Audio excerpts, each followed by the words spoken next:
जो छात्र कल मरीजों की जिंदगी बचाने की जिम्मेदारी निभाएंगे, आज वे अपनी ही बुनियादी सुविधाओं के लिए आंदोलन करने को मजबूर हैं। ये तस्वीरें हैं मिर्जापुर के मां विंध्यवासिनी स्वशासी राज्य चिकित्सा महाविद्यालय की, जहां एमबीबीएस छात्रों का सब्र जवाब दे चुका है। आरोप है कि बिजली, पानी, हॉस्टल, मेस और लाइब्रेरी जैसी बुनियादी सुविधाओं के अभाव ने पढ़ाई का माहौल पूरी तरह प्रभावित कर दिया है। सवाल सिर्फ एक कॉलेज का नहीं, बल्कि उस व्यवस्था का है जो देश के भविष्य के डॉक्टर तैयार करने का दावा करती है। सफेद कोट पहनने का सपना, रात रात भर पढ़कर डॉक्टर बनने की मेहनत और मरीजों की सेवा का संकल्प। लेकिन जब पढ़ाई से पहले संघर्ष बुनियादी सुविधाओं के लिए करना पड़े तो सवाल उठना लाजिमी है। मिर्जापुर के मां विंध्यवासिनी स्वशासी राज्य चिकित्सा महाविद्यालय में एमबीबीएस छात्रों का आक्रोश अब खुलकर सामने आ गया है। कॉलेज परिसर धरना स्थल में तब्दील हो गया है और छात्र प्रशासन के खिलाफ आवाज बुलंद कर रहे हैं। छात्रों का आरोप है कि भीषण गर्मी के बीच बिजली की समस्या लगातार बनी हुई है। परिसर में जनरेटर होने के बावजूद नियमित बिजली आपूर्ति नहीं हो रही। पीने के पानी की समस्या अलग है। मेस की व्यवस्था से छात्र असंतुष्ट हैं और लाइब्रेरी जैसी शैक्षणिक सुविधाएं भी उनकी जरूरतों के अनुरूप नहीं है। हॉस्टल की स्थिति भी कम चिंताजनक नहीं है। छात्रों का कहना है कि क्षमता से अधिक छात्रों को एक ही कमरे में रखा जा रहा है। मेरा नाम श्याम सिंह हुआ, मैं तृतीय वर्ष का एमबीबीएस छात्र हूँ।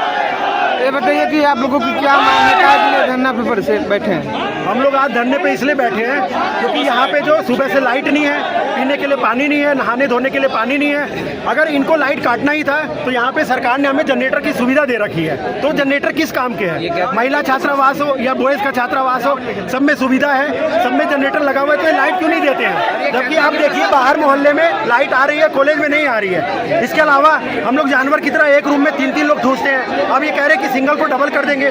जब आप लोग के पास पर्याप्त रूम रहने के लिए नहीं है तो नया बैच, जैसे हम लोग के यहाँ 2021 से 2025 तक 5 बैच है, 5 बैच के लोगों के रहने के लिए पर्याप्त जगह नहीं है। तो जो 26 बैच आने वाले 100 बच्चे आ रहे हैं, नीट की परीक्षा जो अभी हुई है हाल ही में, जो 100 बच्चे आ रहे हैं वो कहाँ रहेंगे? उनको ये लोग पास कैसे कर देते हैं? क्योंकि एनएमसी जो सरकार है, नेशनल मेडिकल कमीशन, वो अपने लोगों को यहाँ भेजती है कॉलेज का दौरा करने कि आप कॉलेज जाइए, वहाँ देख के आइए कि बच्चे के रहने योग्य पर्याप्त जगह है कि नहीं। तो ये लोग पास कैसे कर देते हैं? अगर हम लोग कॉलेज के प्रशासन से, जैसे अभी हमारे असिस्टेंट प्रोफेसर एनाटॉमी के डॉक्टर दुर्गेश सर आए, जो यहाँ के सीएमएस है डॉक्टर सचिन किशोर सर, वो आए, उन्होंने हमारी बातें सुनी और कह रहे हैं कि तुम लोग तमाशा क्यों कर रहे हो? बताइए, तमाशा है? हम लोग अपने हक के लिए मांगे, रहने के लिए पर्याप्त जगह नहीं है, नहाने धोने के लिए पानी नहीं है, तो क्या हम तमाशा कर रहे हैं? तो हमारी कॉलेज प्रशासन से यही मांग है कि एनएमसी वाले जो लोग आए हैं उनको अच्छे से जो सच डाटा है वो दिया जाए। वो लोग डाटा को बरगला करके एक रूम में हम लोग 3-3 रह रहे हैं, 4-4 आने वाले दिनों में रहेंगे, ना सुविधा किसी चीज़ की। मैथ्स नहीं है यहाँ पे। हमारे सबसे सीनियर बैच है डॉक्टर अमित पटेल, वो जो अब इंटर्न में जा चुके हैं, 21 बैच। जब बस ये थे शुरू में तो इन्होंने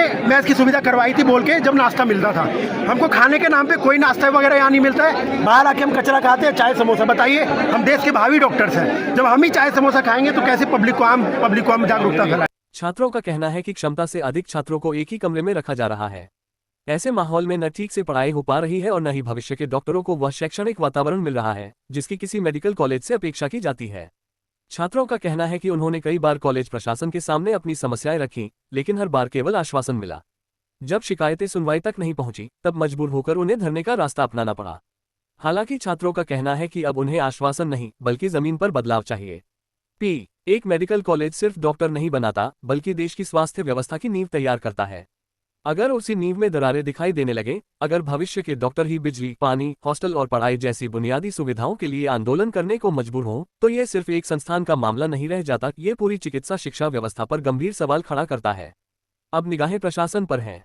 क्या छात्रों की आवाज सिर्फ आश्वासनों में दब जाएगी या फिर इस धरने के बाद व्यवस्था में वास्तव में बदलाव दिखाई देगा?